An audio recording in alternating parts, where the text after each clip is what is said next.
Iran में जारी अशांति के कारण भारत के बासमती चावल के निर्यात पर संकट के बादल दिख रहे हैं। घरेलू बाजार में भी भारतीय चावल की कीमतों में गिरावट देखी जा रही है। व्यापार में रुकावट और भुगतान अटकने से भारतीय निर्यातकों का करीब 2000 करोड़ रुपए खतरे में है और इसका असर किसानों पर भी पड़ेगा। ये बात उद्योग संगठन इंडियन राइस एक्सपोर्टर्स फेडरेशन ने कही है। तो आइए सबसे पहले तो यह समझते हैं कि ऐसा क्यों हो रहा है और इसका असर क्या हो सकता है। अमेरिका से तनाव के बीच ईरान में आर्थिक संकट गहरा गया है। वहाँ की मुद्रा यानी रियाल तेजी से गिरी है, विदेशी मुद्रा की कमी है और सरकार ने आयात भुगतान की व्यवस्था में बदलाव कर दिए हैं। नतीजा यह हुआ कि ईरानी खरीदार भारतीय निर्यातकों को समय पर पैसा नहीं दे पा रहे हैं। भुगतान अटकने के डर से भारतीय निर्यातकों ने बासमती भेजना फिलहाल रोक दिया है। उधर वेनेजुएला पर हमले के बाद अब ईरान ट्रंप के रडार पर है। ट्रंप ने ईरान के साथ व्यापार करने वाले देशों पर 25% का टैरिफ लगाने की धमकी दी है। ट्रंप के इस बयान से कई देशों को व्यापार प्रभावित होने की आशंका जताई जा रही है। खासकर भारत, चीन और संयुक्त अरब अमीरात को इसका नुकसान उठाना पड़ सकता है। अब आप सोच रहे होंगे कि इस पूरे प्रकरण का बासमती चावल के निर्यात से क्या कनेक्शन है। आइए आपको समझाते हैं। भारत दुनिया का सबसे बड़ा बासमती निर्यातक देश है। हर साल करीब 60 लाख मीट्रिक टन बासमती विदेशों में भेजा जाता है। सऊदी अरब के बाद ईरान भारत से बासमती चावल खरीदने वाला दूसरा सबसे बड़ा देश है और ईरान की मौजूदा स्थिति ठीक नहीं है।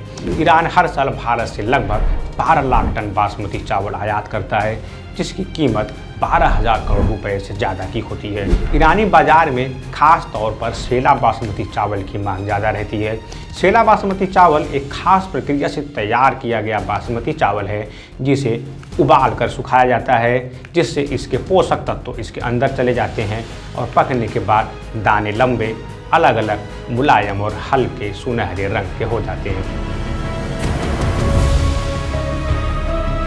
जो बिरयानी और पुलाव जैसे व्यंजनों के लिए उत्तम होता है। भुगतान को लेकर अनिश्चितता और क्लियरेंस में देरी के चलते भारतीय निर्यातकों ने बंदरगाहों तक पहुंच चुकी बासमती की खेपों को आगे भेजने से रोक दिया है, ताकि भुगतान डिफॉल्ट का जोखिम न उठाना पड़े। ऐसा नहीं है कि ऐसा पहली बार हो रहा है। 2025 में इजराइल ईरान संघर्ष के दौरान लगभग 1 लाख टन भारतीय बासमती चावल फंस गया था और अब अमेरिका के कड़े प्रतिबंध के बाद लगभग वैसी ही स्थिति बन रही है। इस संकट का असर पूरी सप्लाई चेन पर पड़ने की आशंका है।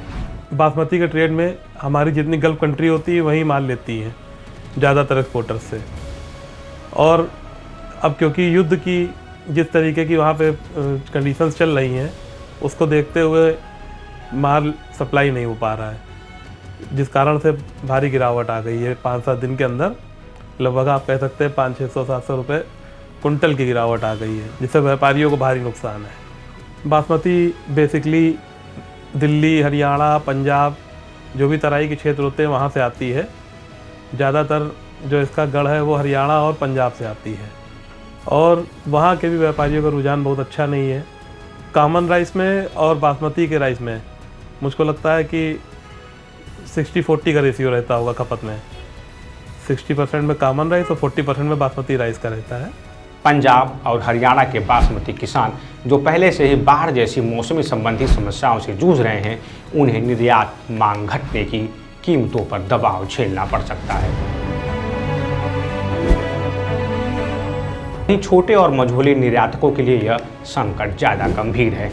अब 1500 से 2000 करोड़ रुपए तक का भुगतान फंसने का खतरा पैदा हो गया है, जिससे नकदी संकट और गहरा हो सकता है। एपीडा के बासमती क्रॉप सर्वे 2023 के अनुसार पंजाब में लगभग 812,000 हेक्टेयर तो हरियाणा में लगभग 787,000 हेक्टेयर क्षेत्र में बासमती चावल की खेती होती है।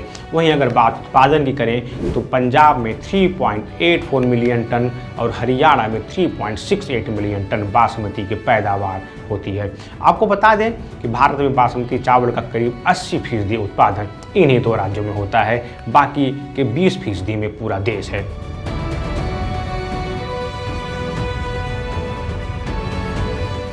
आंकड़ों के मुताबिक 2024-25 में ईरान को भारत का बासमती निर्यात 6,374 करोड़ रुपए का था। अगर यह संकट लंबा चला तो इस साल भारत के कुल बासमती निर्यात में 10 से 15% तक की गिरावट आ सकती है। चिंता और परेशानी की एक वजह और भी है और वह है हमारा पड़ोसी देश पाकिस्तान। दरअसल बासमती चावल एक्सपोर्ट करने के मामले में पाकिस्तान भारत के बाद दूसरे नंबर पर आता है, जिसकी वर्ल्ड मार्केट में हिस्सेदारी लगभग 20 से 25% के बीच है, जबकि भारत की हिस्सेदारी 60 से 65% है।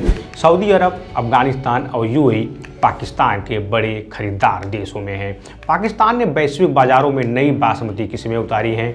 उधर पाकिस्तान अपने बासमती चावल के ट्रेडमार्क के लिए भी लगातार विवाद कर रहा है। खैर, मुद्दे पर लौटते हैं। ईरान जैसे पुराने साझेदारों के साथ कूटनीतिक संवाद मजबूत करना और नए बाजार की तलाश तेज करना भारत की बासमती निर्यात को सुरक्षित रखने के लिए बेहद जरूरी कदम होगा। ईरान संकट भारत के बासमती निर्यात की बड़ी रुकावट बन गया है और इसका सबसे बड़ा असर पंजाब हरियाणा के किसानों, मिलर्स और निर्यातकों पर पड़ेगा। अगर आपको ये वीडियो पसंद आया हो तो हमारे चैनल को सब्सक्राइब करना न भूलें।